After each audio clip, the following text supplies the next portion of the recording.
A well test in its simplest form consists of producing a well at a controlled flow rate for a period of time and measuring the pressure response at the well itself or at some nearby observation well. The resulting pressure response, which depends on the rock and fluid properties beyond the well bore, is then used to describe the unknown reservoir system. Thus, by measuring pressures only at one of the wells, we are able to quantify reservoir properties away from the wellbore, say between these two wells. Let's describe graphically what occurs during a well test. Here is a section of the Grand Canyon showing a number of upper sedimentary layers.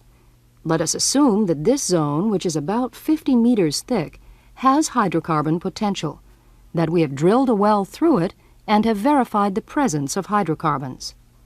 To simplify matters at this stage, we are going to make this a somewhat idealized reservoir. We will assume that the zones immediately above and below the hydrocarbon zone are impermeable, and that the reservoir is very large in radial extent, in essence with an infinite outer reservoir boundary and a constant thickness. We will also assume that the reservoir has the same properties throughout and that these properties do not depend on direction. That is, the reservoir is homogeneous and isotropic.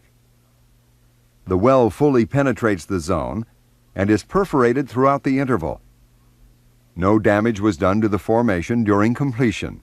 Further, if we open or close the well at the surface, the fluids in the formation respond immediately. This assumes that there is no compression or storage of fluid in the casing and tubing. A well test in its simplest form consists